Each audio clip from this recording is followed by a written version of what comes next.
Hello, hello, hello. Welcome, welcome, welcome.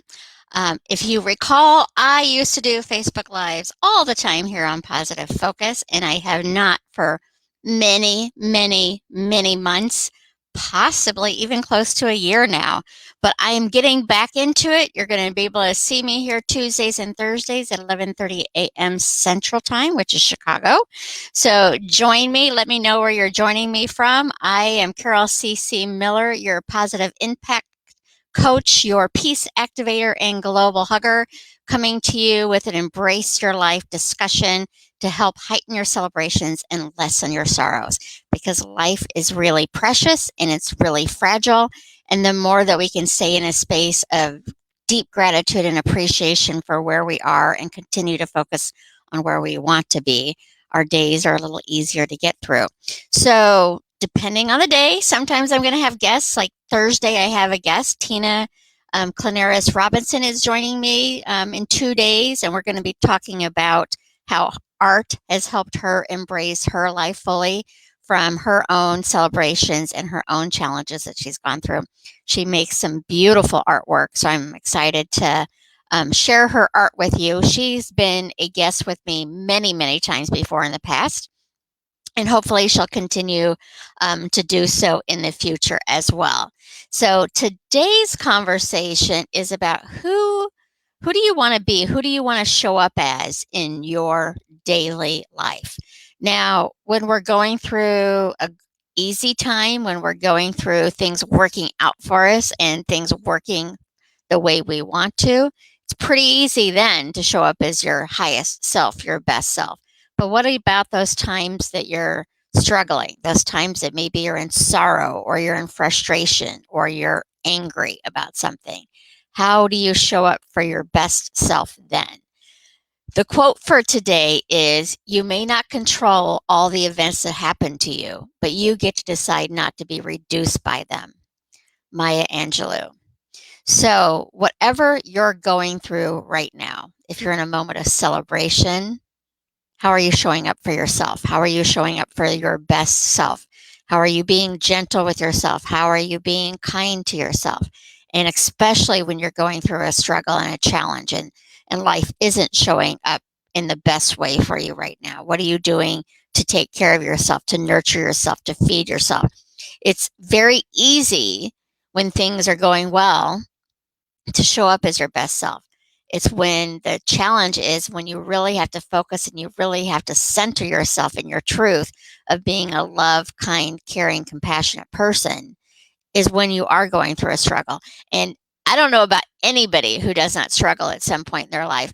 It was probably 2 weeks ago because I do lives in my Embrace Your Life community each Monday. And I was mentioning there that I use a scale in life. It's a 0 to 100. I am not a big believer in always, and I'm not a big believer in never. I've done things I said I would never do. So I kind of live my life on a scale of 0 being worst case scenario that I don't give names to a 100 being best case scenario. And I used to use the example as like the Dalai Lamas of the world. He probably never gets mad.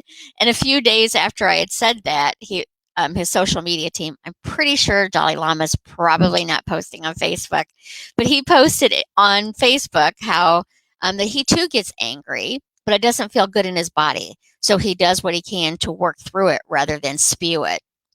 And I think that's the important part. I've been at daily practice on kindness and love and compassion and peace. I still get afraid. I still have moments where I don't feel worthy. I still get angry, but they don't feel good in my body. So I stop and I ask myself, who do I want to be? Who do I want to show up as?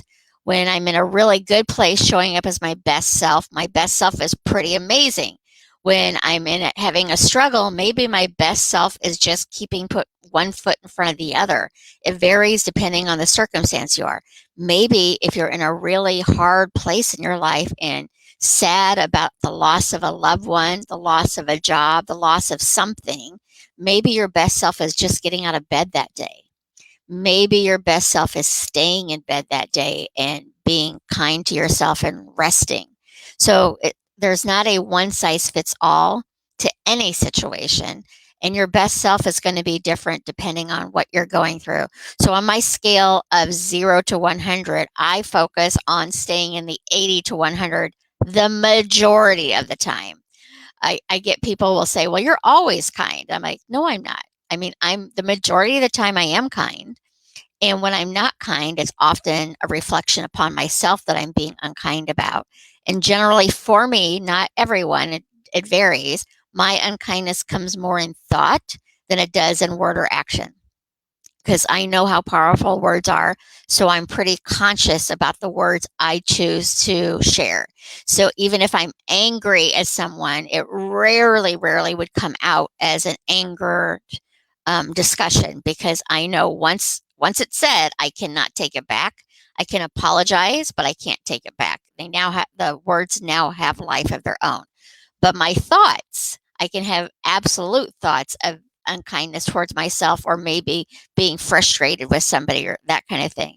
So I consciously focus on who do I want to be, how do I want to feel, and who do I want to show up as. So that's a daily practice. And sometimes it's super easy because I've been doing it for years. And then I have those challenging moments too, where I have to remind myself, wait a second, I can't control this situation. It's an outer experience event that's going on, but I can control how I react to it. And more importantly, when I focus on how I'm reacting to it, it becomes a response rather than a reaction. So if you step back from whatever has you less than feeling your best, you're able to take some deep breaths and step into responding to it rather than reacting to it. Reacting, we're often making negative judgments on something before we may even know all of the facts behind it. So if you give yourself a gentle pause and give others that gentle pause and ask yourself, who is it that you want to be and how do you want to show up for yourself today? And if you're going through a hard time right now, maybe it's who do you want to be and how do you want to show up for yourself this hour? And then next hour, we'll look at it again. The next hour, we'll look at it again. It's wherever you are, meet yourself there. Meet yourself there with gentleness, meet yourself there with kindness and compassion, and know that you're worthy of feeling that best self when things are really going well in your life. So do what you can from where you are right now to show up as your best self and use I mean, how can you go wrong if you're following Maya Angelou? You may not control all the events that happen to you, but you can decide not to be reduced by them. Maya Angelou. So do what you can from where you are today to show up as your best self. Maybe you need to spend some time thinking about what that even looks like. Maybe you've not even really thought about what does my best self do? What does my best self say? What does my best self think? Because we're so often in autopilot, just going through our day on autopilot, that we're not aware of what we're thinking about. We're not aware of what we're speaking about. We're not aware of our actions. So the more that you get into the awareness of who you are, where you are, and what you want out of life, the more you're able to navigate those challenges easier, navigate those challenges with a little bit more calmness, with a little bit more compassion. So wherever you find yourself today, whether you're in sorrow or celebration, I'm sending you all sorts of love and big hugs, and know that you're worthy of feeling kind. You're worthy of feeling loving yourself, of compassion for yourself and peace for yourself. So take those steps today on asking yourself, who do you want to be right now? Not in 6 months. 6 months will come. You can make some plans on growing and nurturing and evolving into the person you're going to be in 6 months. But the focus is today. That's what we have in our hands. That is where we are right now. We don't know what tomorrow's going to bring. We can envision what we want tomorrow. We can plan for what we want tomorrow, but we don't have control of tomorrow. We have control of this moment and how we respond to it. So do what you can from where you are to respond with a little bit more love, kindness, compassion, and peace. And we will talk again on Thursday with my guest, Tina Clanaris Robinson. I'm excited to have her joining us. And remember, you matter. You matter to me. You matter to the world. But most importantly, you matter to you. So go out there and take good care of yourself. And we'll talk again very, very soon. So long for now.